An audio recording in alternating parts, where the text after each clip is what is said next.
आपल्याला इतर धर्माच्या देवस्थानामध्ये आपला कुठलाही व्यक्ती कामाला सुद्धा नसतो, कारण की शेवटी त्याचं पावित्र्य हे फार महत्त्वाचा विषय असतो.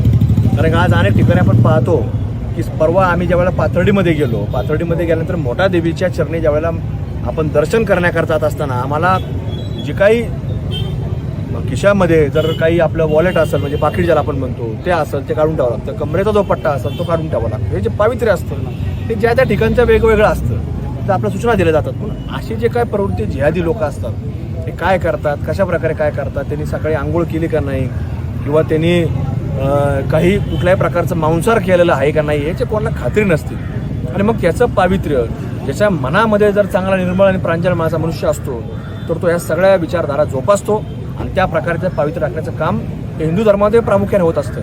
पण ह्या इतर ठिकाणी आपल्याला इतर धर्मामध्ये होत असताना पाहायला मिळत नाही. त्यामुळं हा प्रश्न हा फक्त आपल्या इथलाच नाही, तर हा आता भारतामध्ये हा एक मोठा प्रश्न निर्माण झालेला आहे की अशा प्रकारे कुठंतरी अशा विचाराचे लोक जर आपण गाठले तर ते देवस्थान बदलायला वेळ लागणार नाही अशी आमची खात्री आहे. देवस्थानचं म्हणणं आहे की जे कर्मचारी आहेत, मुस्लिम कर्मचारी, ते मंदिर परिसरात कामाला, इतर ठिकाणी कामाला आहेत आणि काल त्यांना काढायचा जो निर्णय घेतला अद्याप त्यांना कोणती नोटीस मिळाली नाही. कुठलाही कसंही जे ते सांगतात देवस्थानात कामाला नाही, ट्रस्टमध्ये आहे, इकडे आहे, तिकडे, अहो काय कामच काय त्याचं तिथं, हा सगळ्यात महत्त्वाचा मुद्दा आहे. आणि आपले माणसं काय कमी आहेत का त्या गावात? काय आपले इतर लोक कमी आहेत का? शनी शिंगणापूर जसं भारतामध्ये जगामधून लोक येणारे शिर्डी देवस्थान आहे, किंवा इथं आता शनी शिंगणापूर हे मोठे देवस्थान आहेत. 2 शनीचं म्हटलं तर शनी शिंगणापूर सोडून देवस्थानच नाही दुसरं.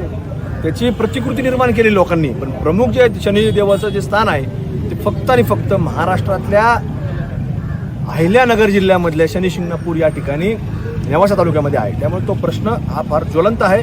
त्यामुळे अशा प्रकारे कुठेही निर्णय होता कामा नये. तो कदापि आमच्यासारखे हिंदुत्ववादी जे कार्यकर्ते जे काम करतात ते कदापि हे सहन करणार नाही. आणि त्याच्या विरोधामध्ये हे आंदोलन, ती भूमिका सातत्य ठेवून ते काम करणार आहोत.